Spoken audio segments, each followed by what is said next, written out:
Hey guys, tonight we're headed somewhere thin with oxygen and thick with ancient silence. Somewhere your GPS will never find and your lungs will absolutely hate. You're high in the Himalayan plateau, cold winds clawing at your robe, the sun sharp like a blade in the sky. You're not lost, but you're definitely not supposed to be here, because today you're attending a funeral where no one cries. The body lies wrapped in white cloth, knees drawn up like it's sleeping in fetal memory. There's no coffin, no headstone waiting, and certainly no refrigerated hearse. Just a small group of monks, a few family members, and a man with a very sharp knife. You're not sure if he's a butcher or a priest, maybe both. This is a sky burial.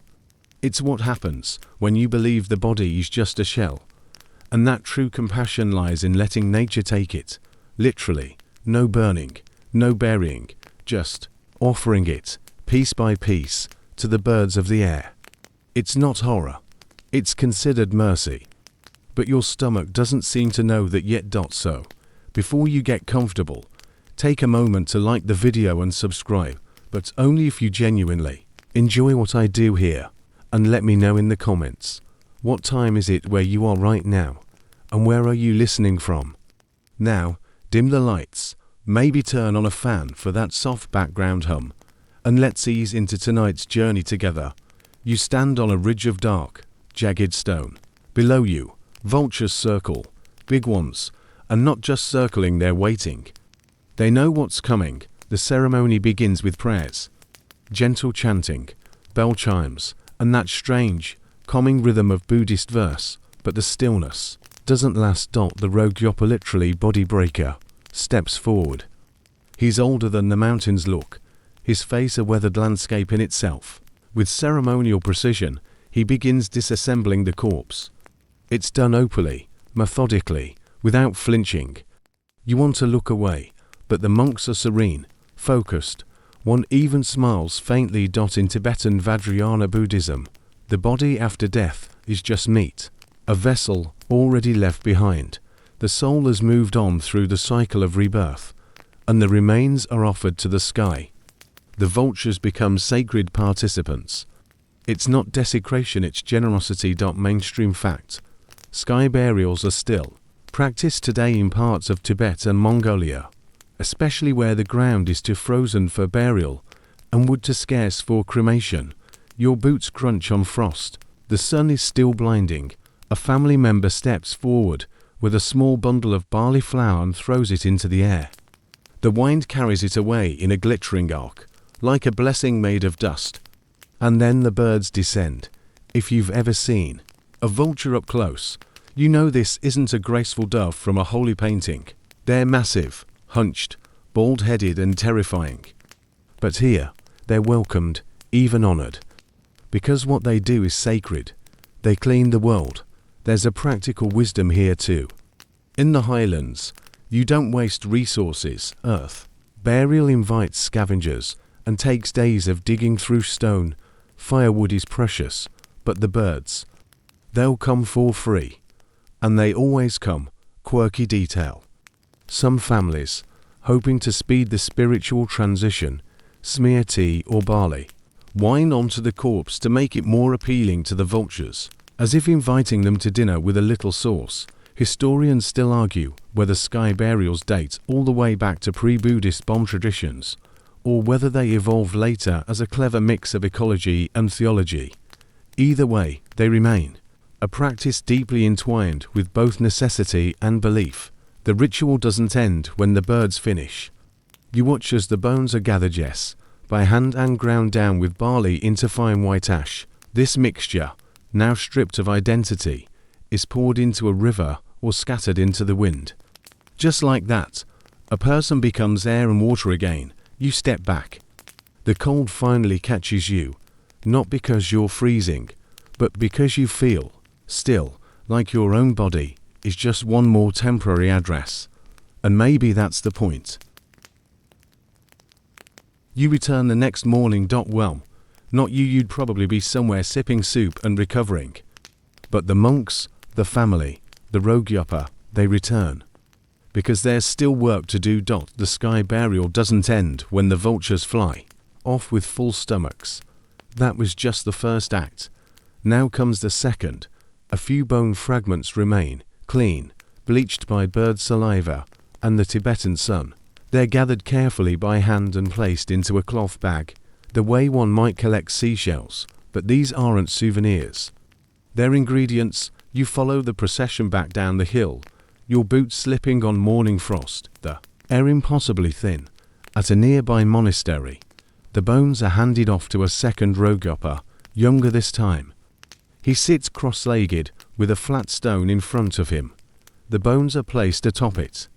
Then he begins to crush them slowly, rhythmically with a smaller, rounded stone. The sound is horrible, a wet crunch, then dry scraping. But no one flinches. This is the final kindness. He adds some roasted barley flour and yak butter to the mix, kneading it like bread dough. What he's making is called sator, bone offering cakes. They'll be scattered in a nearby river, fed to fish, or left for smaller animals. Even in death, nothing is wasted. Mainstream fact. This second phase of the ritual isn't just practical. It's spiritual. The belief is that the body must be fully returned to nature, down to the smallest particle, until every trace is gone. You sit cross-legged nearby, pretending not to be lightheaded. Your stomach is still unsure what's happening. Your soul, meanwhile, is having an existential crisis. A vulture lands not far from the stone platform. Its huge wings like canvas, eyes sharp as splinters. It regards you silently, almost judging. Or maybe grateful. It's hard to tell with vultures. The monks resume chanting. But now, it's softer, introspective, like the part of a lullaby where everyone's already asleep. Quirky detail. In some villages, bones are used to carve sacred rosaries, called mala, or to inscribe tiny mantras before they're ground into dust. Imagine praying with a necklace made from your great-aunt. Respectfully, of course, you glance around the courtyard. Everything is made of stone or wood. Even the incense sticks seem carved. A few children are watching the ritual from behind a curtain. Their eyes are wide, but not scared. They've seen this before. This is how they learn to say goodbye. Historians still argue whether sky burial is a vanishing tradition, threatened by modernization and Chinese restrictions, or whether it's quietly adapting, shifting toward protected zones and registered lamas. Some say the ritual will fade. Others say it will survive because it must. You look up. The sky is cloudless. It's too big to ignore. The wind kicks up again. The monks finish grinding the last of the bones. They wash their hands in silence and begin to prepare the sator. It smells faintly of roasted flour and something older. You watch as a young monk carries a bundle to the river bank and gently casts the cakes into the water. They float for a moment, then disappear. Gone. He used single quotes. Do you think a ritual like this would be full of grief? But it isn't. It's quiet, but not sad. More like a story that has reached its final sentence. You're just expected to sit with it, breathe it in, and let it go. And maybe that's harder than the whole bone thing. Back up on the hill, the vultures have returned. They circle lazily, already scanning for the next chapter. You wonder if they remember each person they eat. Probably not. But someone remembers them. In certain villages, the biggest vulture is known by name, offered special prayer. Believed to be a reincarnated monk, still doing the work of returning bodies to the cycle. That's not horror. That's ecology with a soul. The ritual is over.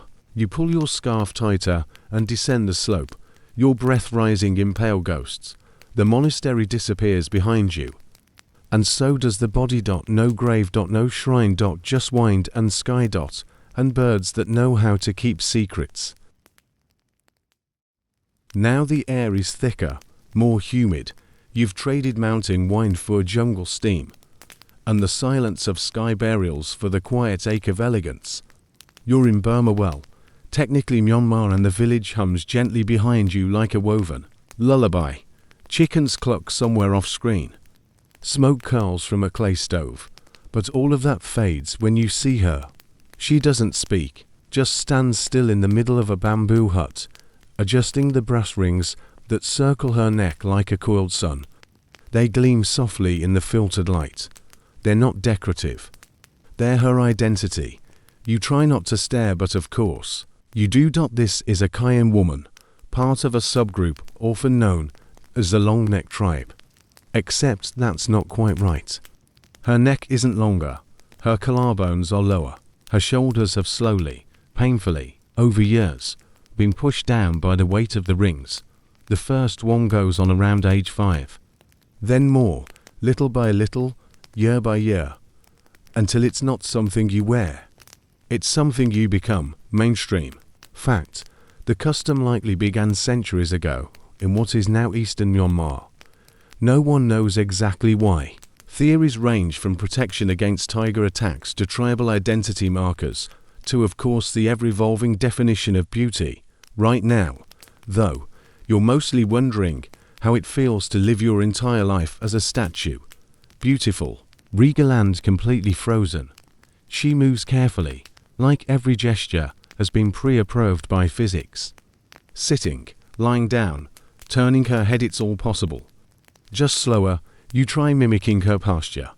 After 30 seconds, your spine starts muttering profanities in Morse code. She catches your eyes and smiles, not with pity, not even with amusement, just calm. As if to say, yes, it hurts. But doesn't your world, too? Quirky detail. The rings aren't actually individual loops. They're often one long coiled brass spiral, painstakingly wrapped around the neck. Taking it off is a major event, rare, symbolic, and sometimes traumatic. Historians still argue whether this tradition started for spiritual reasons or social ones. Some say the rings make women resemble dragons, mythical creatures of power in local folklore. Others think it began to prevent women from being taken by rival tribes. Either way, once they're on, they stay on. You sit with her a while. She shows you how she threads new coils in, how her mother once sat exactly like this, polishing the brass. How the pain becomes background noise, then identity, then pride. She lets you touch the rings just briefly. They're heavier than you thought. Cold, at first, but warming quickly in your hand. You ask if she ever wanted to stop. She pauses, then shrugs, which, in her case, is more of a slow upward intention. Wanting is for people who get to choose, she says softly. You don't have an answer for that. In recent years, many younger women in the Kayan community have chosen not to continue the tradition. Some have moved away, opened small businesses, started TikToks. Others returned to the villages, rings packed away like old medals. But for some, especially the older women, the rings aren't oppression, they're history, family, and maybe even power. Because while tourists come to gawk at the brass coils, what they're really seeing is entrance forged into art. She adjusts the rings again and goes back to stirring rice over the fire. Her silhouette glows against the bamboo wall, neck high, shoulders low, posture perfect. You wonder how many generations will remember this shape, and how many will let it fade. The sun lowers. The hut glows gold. You walk out into the dusk, your own neck feeling suddenly ordinary, and a little too free. She was 5 when they gave her the first one. Not a toy, not a trinket. A polished brass coil that sat heavy on her collarbone and hummed faintly with the chill of morning metal. Her mother placed it carefully, her aunt helped adjust the ends, and her grandmother watched with a kind of satisfied silence, the way one might supervise the planting of a fruit tree, knowing it will take years to bloom. That's how it starts. The coil is just the beginning. Each year, another ring, another. Wait, another inch of separation between her body and the bodies of women from the outside world. You're still here, still in the same Kayan village, but the tone has shifted. The girl from last night is now a teenager. Her smile is shy, her movement practiced. She's used to the stares by now. Tourists come, cameras rise, flashes click, some of them tip, some of them don't, all of them look. You follow her for a day, not to intrude, just to witness. She wakes early, washes her face in a clay basin, braids her hair with fingers that move like memory. Then she checks the rings every morning, without fail. Not for beauty, for alignment. If they're even a little off, the pressure becomes unbearable. The skin underneath can crack, bruise, burn. Mainstream fact. The rings don't actually elongate the neck. That's a myth. What they do over time is press down on the collarbones and ribs, deforming the chest and shoulders to create the illusion of a longer neck. It's architecture disguised as anatomy. Her chores don't wait for comfort. She carries buckets, weaves scarves, grinds rice, all with a spine held like an altar. Her muscles have adapted, sure, but not without cost. You try lifting one of the full coils, just to see. Your wrists protest instantly. It's like holding a small barbell sculpted into jewelry. Quirky detail. Some women say they can hear the rings creak faintly when they turn their heads like the floorboards of a very old house. Others say the sound only exists in their imagination, like a phantom echo of their own entrance. There are mirrors in her house, but not many. A piece of polished tin near the door. She glances at it occasionally, not for vanity, but to confirm. The rings are still aligned, still hers. The boys in the village watch her, of course. Some with admiration, some with indifference. But here's the twist. Men in Kayan culture don't wear neck rings. This beauty is not mirrored. It's not reciprocal. It's worn at the world, not shared with it. Historians still argue whether the practice was originally meant to make women more attractive or less. One theory says the rings were meant to make them unappealing to slave traders. Another claims it was purely about status and aesthetics. Either way, the outcome is the same. She carries the history, and the men carry the story. At midday, she sits with her grandmother. The old woman's rings are darker now, oxidized with time and memory. She adjusts them absent-mindedly, the way others might twist a ring or fix a cufflink. They speak quietly. You don't understand the language, but you understand the mood. Legacy isn't always something you inherit. Sometimes it's something that's bolted to your spine. By evening, the girl rests on a mat. She lies on her side, carefully, so as not to tilt the rings wrong. Her breath is soft, her eyes closed. She looks peaceful, but her neck never touches the floor. You leave quietly, your footsteps muffled in jungle dust. The brass rings don't follow you, but the weight of them does. You think about all the things we wear for love, for beauty, for family, and you wonder what it would take to uncoil them. You're not at a wedding. Not really. There are no clinking glasses, no flower girls, no awkward uncles whispering dirty jokes behind the choir. There's just a photograph of a young man propped up in a chair, a red ribbon pinned to his lapel, and a woman in traditional Chinese silk trying not to cry. But make no mistake, this is a wedding, and the groom is dead. You're somewhere in rural northern China, where the line between life and afterlife has always been more flexible than Western textbooks allow. The bride bows 3 times toward a wooden altar. She offers tea to the photo. Incense coils like ghost breath into the rafters. And then someone slides a ring onto a small porcelain hand because the actual one is long since buried. It's called a ghost marriage, and it's real. Mainstream fact. The tradition dates back at least 2,000 years in Chinese history, where it was believed that a person must enter the afterlife married. To die single was to die in complete doom to wander, restless and dishonored. Ghost marriages were a way to correct that imbalance. You sit quietly in the back, trying not to disturb anything or anyone. The air feels ancient, like it remembers every ceremony ever held in this village. The parents of the deceased are here. They speak solemnly, with pride and pain. Their son died in an accident 6 months ago. The bride was his betrothed, and she insisted on honoring the original plan. Her dowry is here, so is her grief. There's no cake, no music, just ritual, precise, slow, spiritual. And then, for a moment, you catch her gaze. She's not acting. This isn't performance. This is closure. Quirky. Detail. Sometimes, if no bride is found in life, a family will arrange a ghost marriage between two deceased people, matching their birthdays, consulting fortune tellers, and even burying symbolic dolls to represent the couple. In one documented case, a man who died young was exhumed, briefly, so his bones could be reburied beside a ghost bride they found for him. As if the afterlife had real estate boundaries to respect, historians still argue whether the practice is slowly fading in the modern world or merely adapting behind closed doors. While it's officially banned in many regions, some families still conduct ceremonies in secret. In some rural areas, the demand for female corpses has even led to black market scandals. Grim proof that old beliefs die slower than bodies. You're led to a small side room where the wedding gifts are stored, not blenders or toasters, but spirit money paper currency to be burned for use in the afterlife.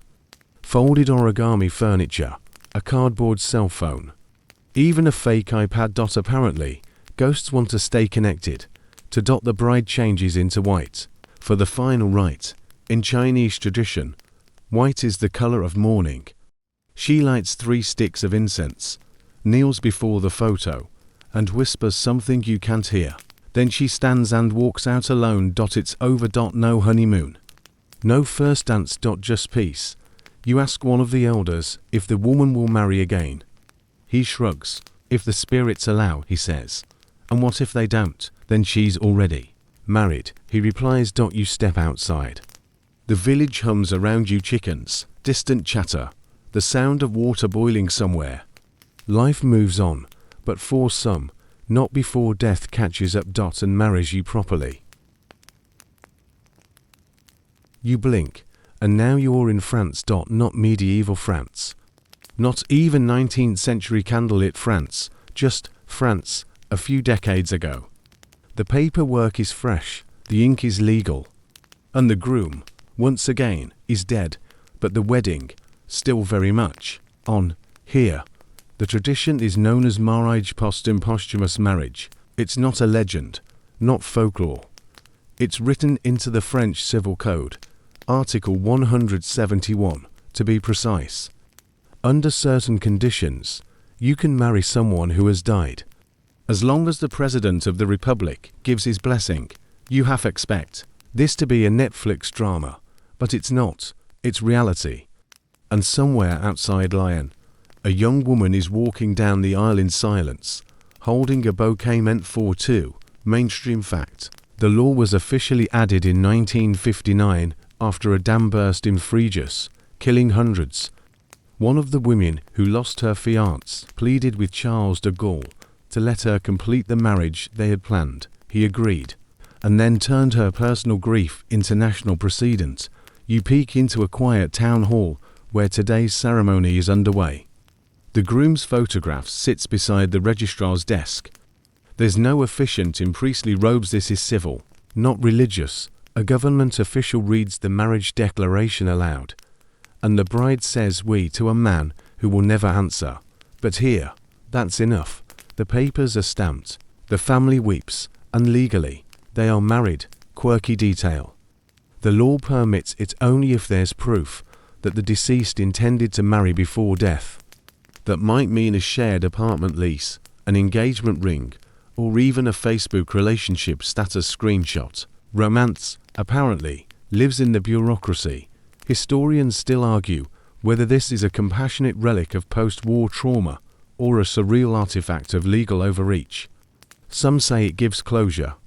Others worrying it binds women because it's almost always women to grief in ways they can't escape. You take a breath.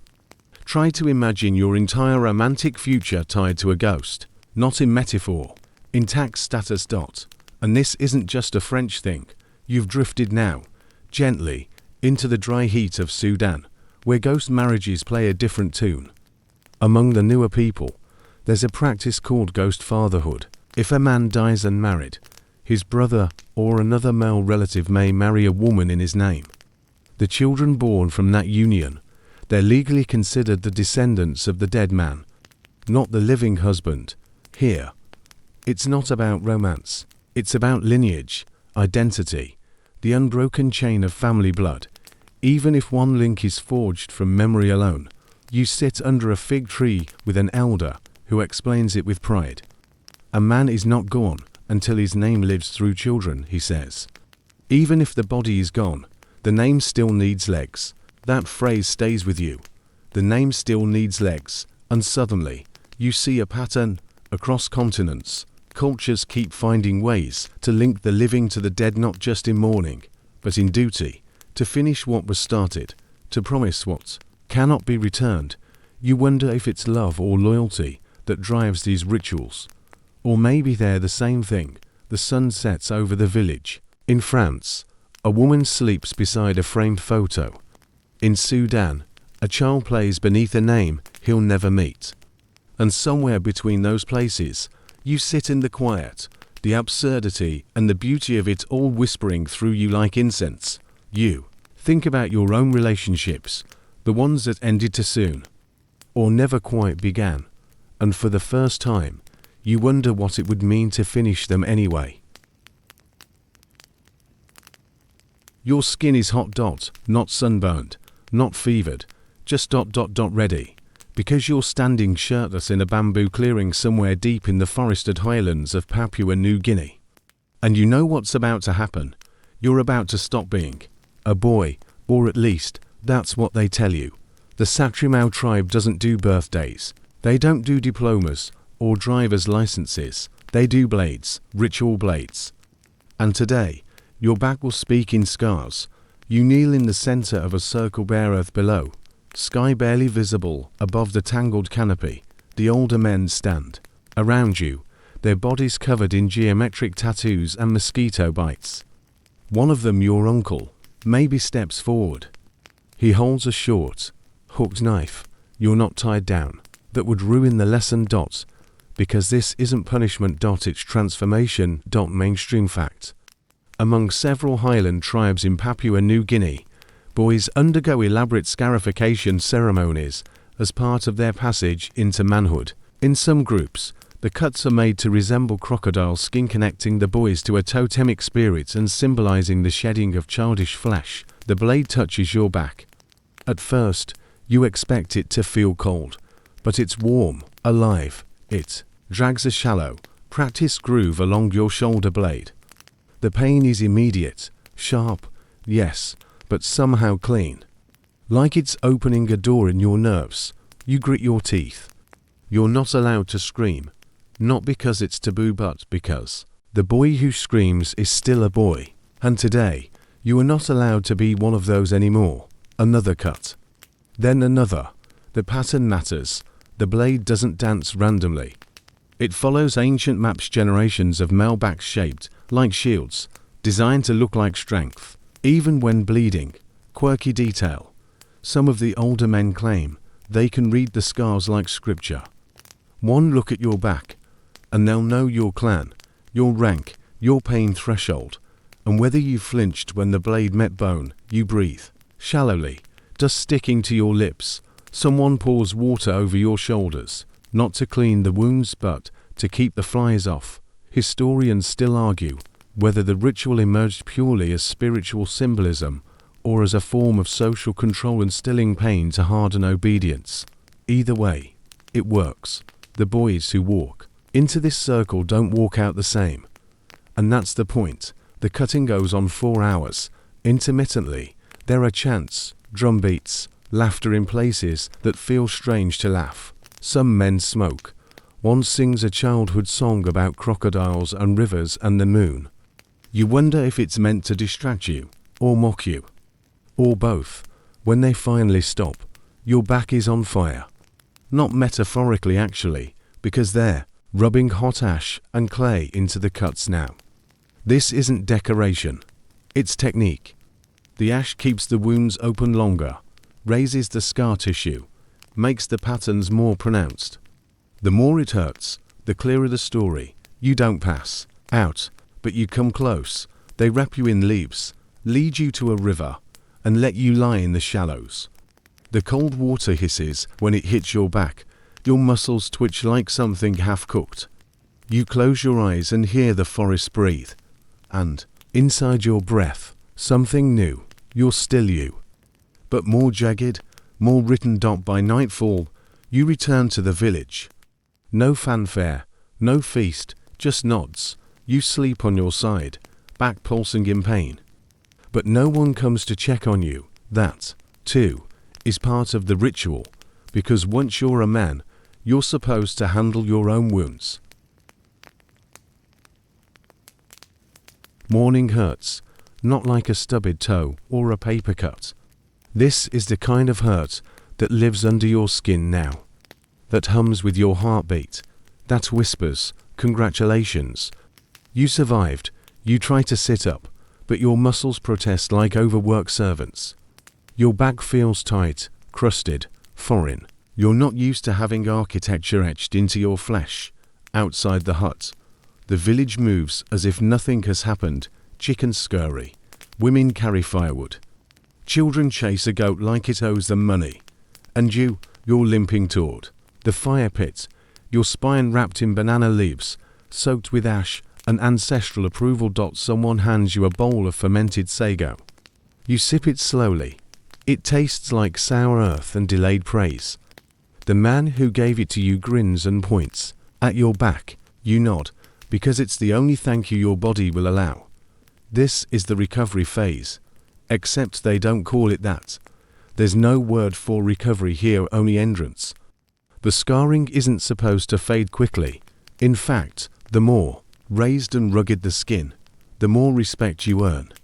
Smooth backs don't get stories. Mainstream fact. In many scarification rituals, especially among the Sepik River cultures of Papua New Guinea, the intent is to emulate the crocodile, a sacred, feared, and respected creature.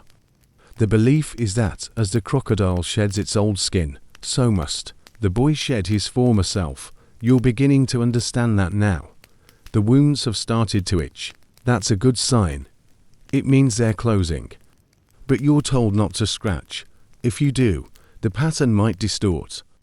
And a distorted pattern means your adulthood is incomplete. No pressure. Quirky detail. During the healing phase, some tribes forbid participants from eating certain foods like pork or spicy roots, believing it will cloud the scars or interfere with the spirit of the design. You don't ask for clarification. You just eat the bland porridge and try not to cry into it. Historians still argue whether these post-initiation restrictions are more about health or magic. Anthropologists debate if the rituals emerged from medicinal logic or were crafted entirely around symbolism. Either way, you don't question it. Not while your back looks like a crocodile's resume. You spend the next few days mostly in silence, sometimes lying on a woven mat, staring at the thatched ceiling, counting the number of times your back throbs per minute. Other times, sitting by the river, watching your reflection ripple like your future. A boy passes you a carved stick and smiles. It's a scratching tool. You nod in solemn gratitude, relieved. Your uncle visits. He doesn't ask how you feel. He just lifts your shirt, inspects the scarring, and makes a quiet sound of approval. Then he hands you a knife, not ceremonial, practical, for hunting. For life. You're no longer a child in this place. You're expected to work, to protect, to carry the weight of your skin like armor. One evening, a group gathers around a fire. Drums echo, men dance, the women join, laughing. You are invited to sit in the men's circle now. It feels strange, not unearned, but unfamiliar. Like putting on shoes that fit for the first time in years and realizing how many blisters you'd been ignoring. Someone asks if it still hurts. You think about it. Then say, yes, but now it belongs to me. They nod. And the drumming goes on. The next morning, you rise before dawn. Your back aches, your body stiff, but your steps are firm. You walk to the river alone, not because anyone asked, just because that's what men here do. You undress slowly and wade in, the water kissing the scars, the sky just beginning to open. For a moment, the pain quiets, and in that stillness, you feel something ancient curl around your ribs like a shadow. Not fear, not pride. Just transformation. You think you know pain. You've had your back sliced open, after all. But now, here in a quiet room of lacquered wood and painted screens, you're faced with a different kind of agony. Small. Deliberate. Centuries deep. You're in Imperial China. Now, the Ming Dynasty is in full bloom. Scholars debate philosophy in jasmine gardens, and the emperor writes poems about dew on cherry blossoms. But you're not in a garden, you're in the women's quarters. And you're about to learn how. Beauty is bent. Literally. The girl in front of you is barely 7. Her feet are already wrapped tightly beneath layers of silk and sorrow. She sits on a cushion, her expression unreadable, not serene, not sad, just practiced. Like someone who learned too early not to flinch. Mainstream fact, footbinding began around the 10th century and persisted into the early 20th. The ideal was a 3-inch foot called a golden lotus. Anything larger was considered vulgar, clumsy, unworthy of true affection. Her mother kneels beside her. She gently unwraps the cloth, revealing feet that are not feet anymore. They are sculptures, bent arches, curled toes, and flattened sawless. The second the bindings come off, the girl winces barely, then straightens her spine. You're already nauseous. The process starts young, while bones are still soft. The toes are bent under the foot, the arch broken to create a steep curve. Each day, the bindings are tightened, pain is expected, infection is common, loss of toes, not rare, and yet, this was the standard, quirky detail. Some women sprinkled their bandages with fragrant powder, or even powdered alum to disguise the odor of rotting flesh.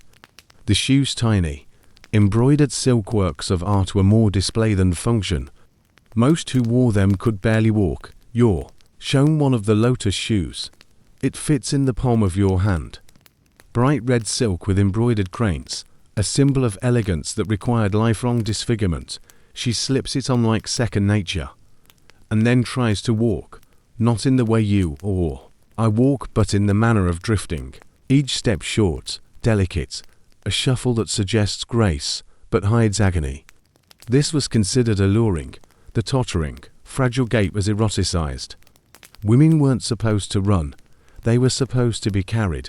Historians still argue whether footbinding originated as a royal court obsession that trickled down, or a symbol of control that started in the countryside and was romanticized later. Either way, it spread like perfume in a closed room everywhere, and impossible to breathe. You ask if the girl has ever run barefoot through a field. The mother chuckles softly. Why would she? She says, because you want her to, because you want to grab those bindings and toss them into the fire. But here, that would be like burning a wedding dress. The girl's grandmother enters. Her feet are even smaller. She hobbles forward on a cane, her shoes looking more like ornate envelopes than footwear.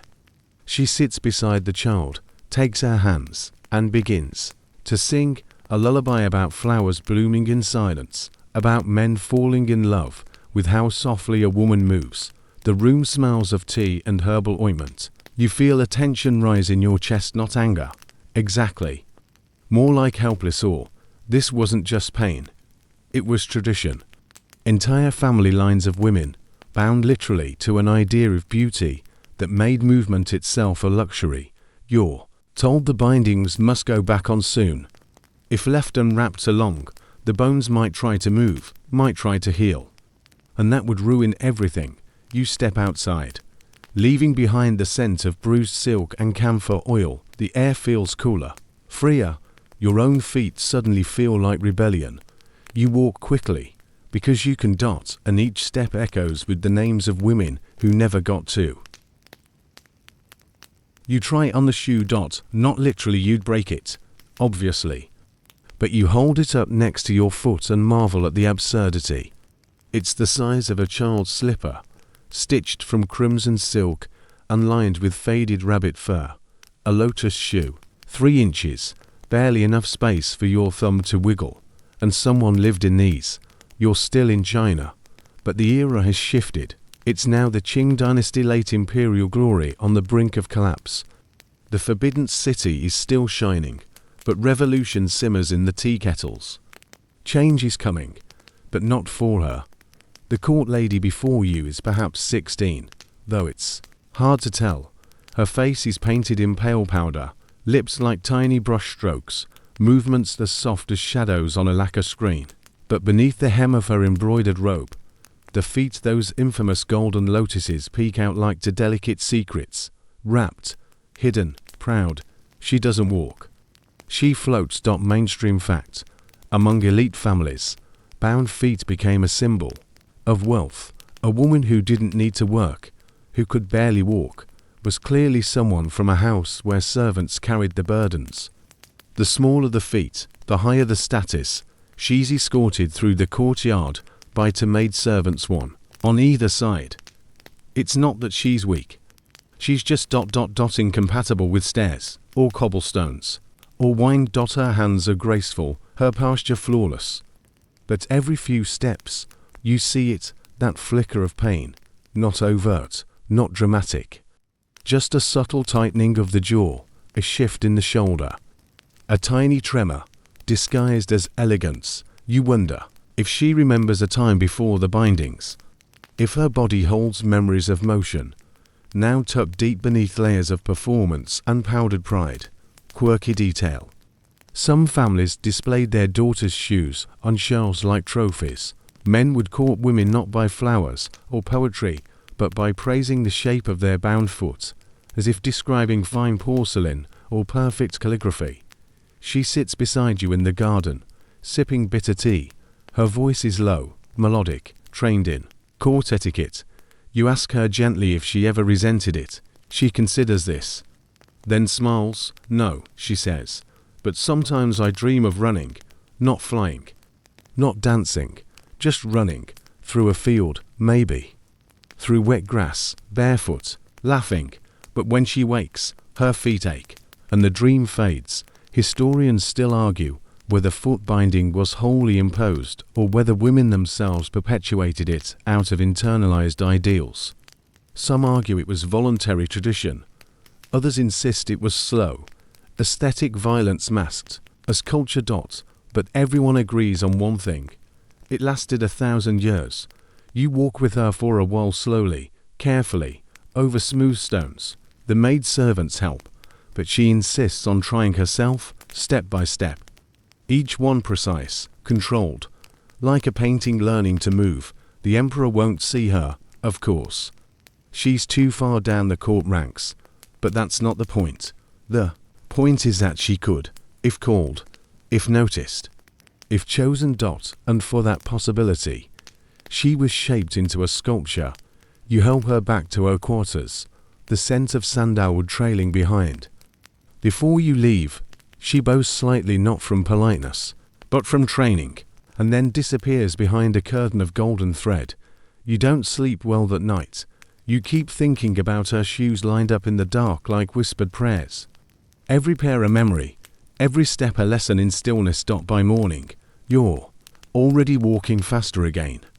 Not because you're in a hurry, but because you can. You blink and now your hands are inside a woven glove, not a cozy mitten, not a snowball accessory. No, this glove is alive. And it hates you. Inside it, hundreds of bullet ants. Their black bodies squirm around your fingers, their mandibles, clicking like angry castanets. You can't see them through the leaves, but you feel them. Oh yes, you do. Welcome to the Amazon rainforest. Specifically, to the Satere-Mawe people of Brazil. And congratulations, you've just volunteered for the most painful rite of passage known to man. They call it the bullet ant initiation. You will call it several names that aren't PG-13. Mainstream fact. The sting of the bullet ant ranks as one of the most excruciating insect bites in the world. It gets its name because the pain is often described as feeling like being shot. On the Schmidt Pain Index, it's a firm 4.0, the highest there is. You don't cry. That would be rude. Also, your tear ducts are currently busy contracting in terror. The boy next to you, maybe 12 years old, says nothing as the ants begin to sting, over and over. Their venom floods the skin with a neurotoxin called porotoxin, which blocks nerve signals and causes violent shaking, paralysis, and hallucinations. You know, the fun stuff. He doesn't scream. His eyes close, lips tight, knuckles white. The Satere-Mawe believe this is how you become a warrior. Not by hunting, not by fighting, but by enduring. The gloves stay on for 10 minutes. You have 7 to go. The elders clap and sing around the circle. The drumming rises. There's a rhythm. Here, a trance. You try to find it, try to hide inside it. But it's hard when your hands are basically being electrocuted by ants with a vendetta. Quirky detail. The ants are sedated with smoke before the gloves are made. Once they wake up angry and confused, they're sewn into place with the stingers. Facing inward, yes, sewn. Imagine being the guy on that sewing shift. Historians still argue whether the ritual is a test of courage, a spiritual ordeal, or simply a social contract in pain tolerance. Some say it teaches the boys how to dissociate. Others say it teaches them how to suffer with grace. You're not sure what it's teaching you right now, except that your hands are definitely no longer friends with your brain. The boy finishes his round. The elder's not. He pulls off the gloves and stumbles into a hut, arms twitching uncontrollably. He'll shake like that 4 hours.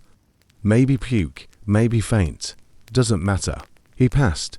You're up next. They slide the gloves onto your hands like wedding rings forged in hell. The ants wake quickly this time. First sting comes like a nail hammered into your palm. Second sting lights up your elbow. Third goes straight to your spine. Your arms flail, but you keep your posture. You're not supposed to dance, but you can't help it. Your legs begin to move on their own. It's not dancing, exactly. It's more like controlled spasms choreographed by pain. And yet the tribe sees it as a performance. You're becoming. You're being shaped. The gloves are removed after the allotted time. Your fingers are swollen. Your arms limp. You smell like sweat, venom, and tree bark. But no one mocks you. No one laughs. They pat your back. You're part of them now.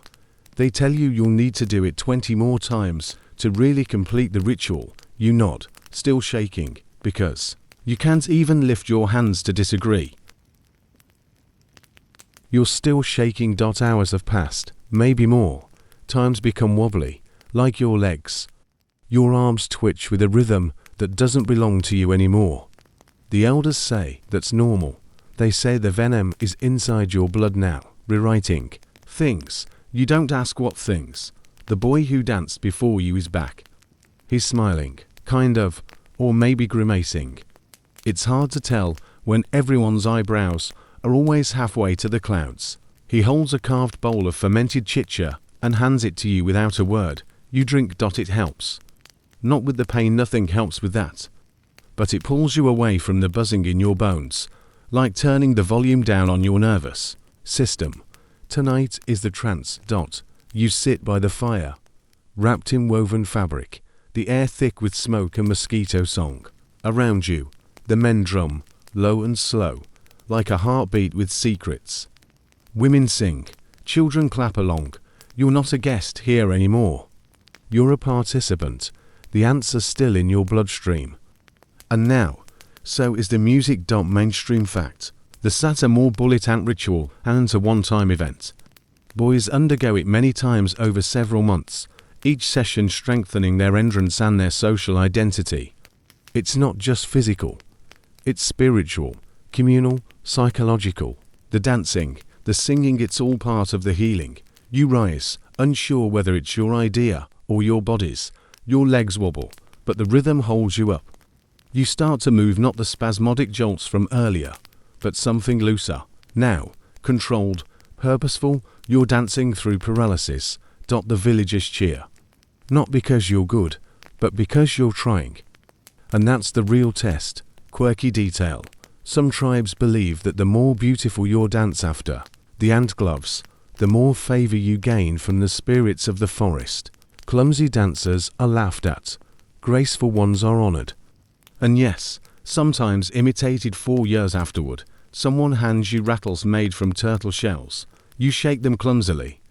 They sound like bones, but that's fine. Tonight is for noise, for movement, for reclaiming the parts of yourself that the ants tried to steal. Historians still argue whether this ritual evolved from older animist traditions or was introduced as a resistance to colonial pressure.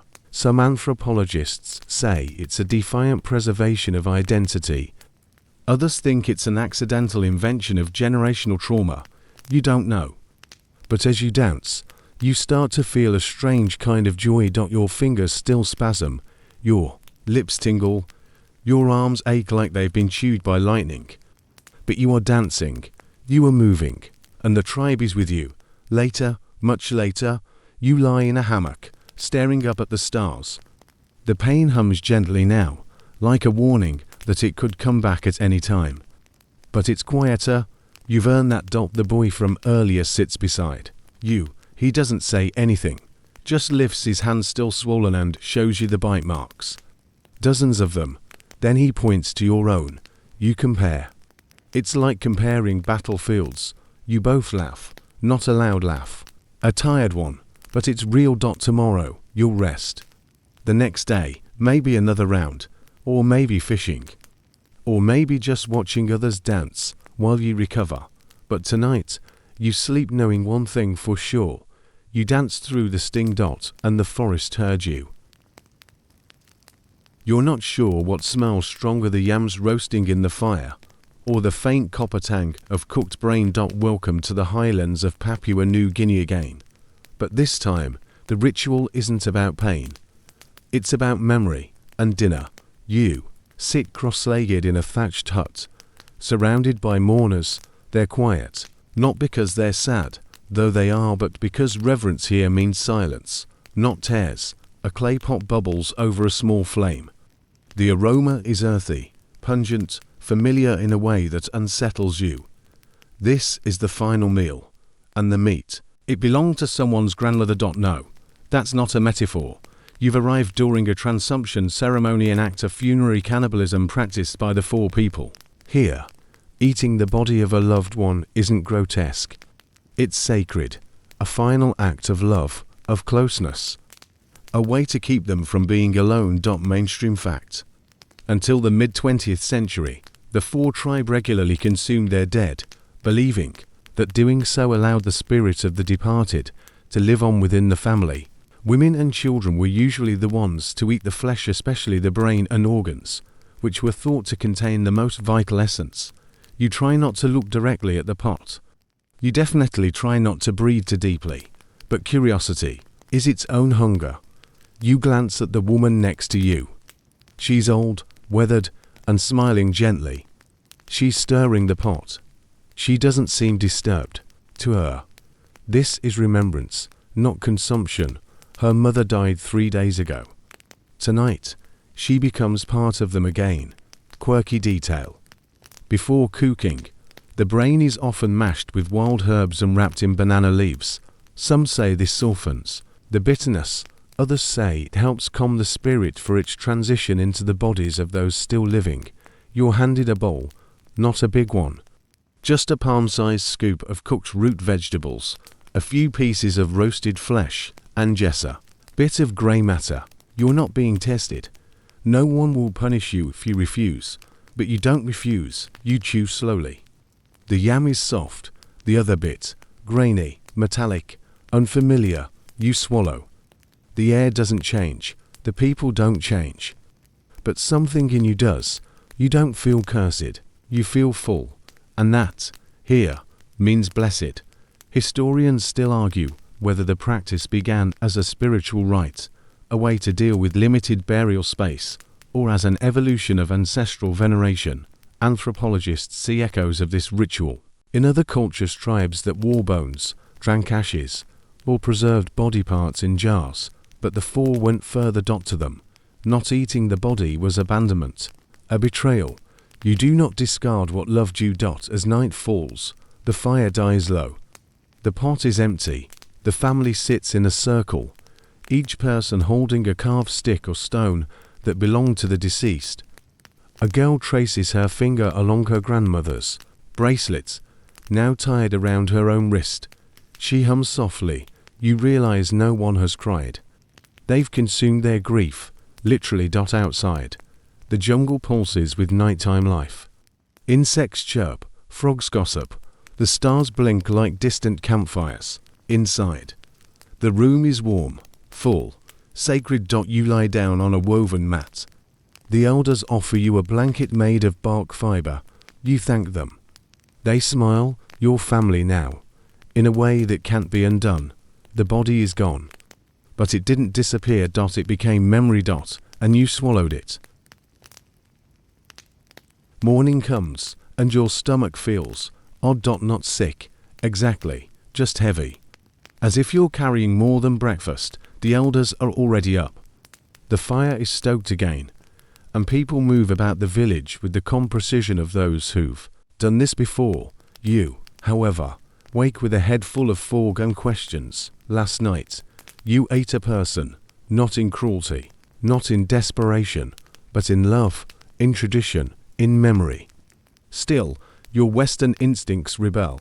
The concept echoes through you in strange waves. You didn't bury your grandmother. You digested her. And now your legs feel a little wobbly when you stand. One of the women hands you a bowl of herbal tea. It's bitter, smoky, slightly numbing on the tongue. She tells you it helps the body absorb the spirit. You nod like that makes perfect sense. Mainstream fact. By the mid-20th century, scientists began noticing something unusual among the poor people, especially women and children, were dying in increasing numbers from a strange disease. Symptoms included tremors, bursts of laughter, and a loss of motor control. Locals called it kuru, the shaking death. At first, it was dismissed as sorcery, but researchers soon discovered that kuru was a prion disease similar to mad cow caused by ingesting infected human brain tissue. The very act that gave families spiritual closeness was, ironically, killing them. You look around. You see the mothers, the daughters, the grandmothers who have already consumed their kin, perhaps dozens over a lifetime. Their hands are steady, their smiles genuine, but you know now this love has a coarse, quirky detail. Some villagers believed kuru was caused not by eating the body, but by improper mourning. If the ceremony was rushed or the spirit wasn't honored correctly, it could curse the eater. Grief, mismanaged, became literal poison. Historians still argue whether the spread of kuru was understood by the four as punishment, fate, or simply a consequence of sacred duty. The line between curse and communion was never sharp here, just blurry enough to keep the ritual alive. By the 1960s, the practice was discouraged by both missionaries and the government. Education campaigns, modern medicine, and legal pressure worked slowly. Cannibalism faded not because people rejected it, but because the price became undeniable. Still, some say it never fully vanished. You sit with an elder who lived through the transition. She stirs the ashes of the fire and tells you that, back then, eating someone meant you were brave. Now, it just means you might be sick. She misses the old ways. But she misses her sisters more. You look down at your hands. They don't tremble, yet, but you wonder what else you've inherited. Not just memories, but myth. Not just ritual, but risk. And you understand now this wasn't savagery. It was sacrifice, because in a place where the earth reclaims everything too quickly, and bones vanish into moss and time, sometimes the only way to hold on is to become what you love. You walk through the forest quietly that afternoon. The air is thick with humidity, but your breath is steady. At the edge of the village, you see a small shrine of rock ringed by flowers, feathers, and two tiny clay bowls. One holds gems, the other ashes. You don't ask whose, because here, you already know. By now, your body has crossed more borders than your passport. You've worn brass like a second spine, danced through venom, swallowed memory, and listened to skin scream itself into adulthood. And somewhere along the way, one thought has curled around your brain and refused to let go. Who gets to decide what's savage? You're standing now in a quiet room, not jungle, not mountain, not court. Just a simple place, a table, a scroll, maybe a mirror. The light here is soft, flickering like thought. You've seen rituals that kill and rituals that heal, and often they're the same. You've watched children taught to bleed, women taught to limp, families taught to eat each other out of love, and, yet, you've also seen gentleness, reverence, precision, joy. Mainstream fact. Anthropologists have documented hundreds of practices that seem brutal through a modern lens, but served as pillars of meaning, identity, and belonging within their cultures. Footbinding wasn't just about beauty, it was about family honor. Cannibalism wasn't just about hunger, it was about memory. Ants, knives, ash, all were languages of becoming. You sit with a child now barefoot, calm, curious. He looks up at you and asks, "Why do you bury your dead under stone and never visit them again?" You don't answer right away, because maybe you don't know. Quirky detail. In some indigenous Amazonian communities, to leave a body untouched and burned, uneaten, unremembered is considered a spiritual failure. The idea that a loved one would rot alone beneath the earth is unthinkable. That's not reverence. That's forgetting. Historians still argue whether globalization brought more clarity or more amnesia, whether modern ethics are more humane or simply more sanitized. Whether forgetting is mercy or just convenience. You lean back, the room doesn't move. But the weight of everything you've learned tonight settles into you like dust on stone. Maybe we call things savage to draw a line between ourselves and others. Maybe we burn books the way others burn bones. Maybe it's not the ritual that's terrifying. Maybe it's the truth inside it. You close your eyes. Somewhere in the darkness, a drumbeat still echoes, a ring glints on a too small foot. A vulture waits, patient and full of grace. And all you can say, softly, is, "I remember." You stay in that quiet space a little longer.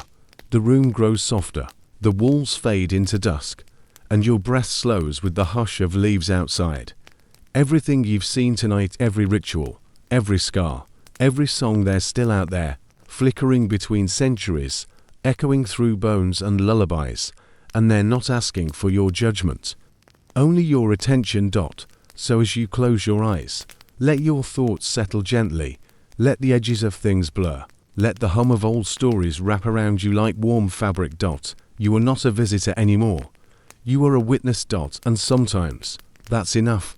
Let sleep take you now, not as escape, but as invitation. To dream of what the textbooks leave out, and to carry the memory, gently, when you wake. Asterisk.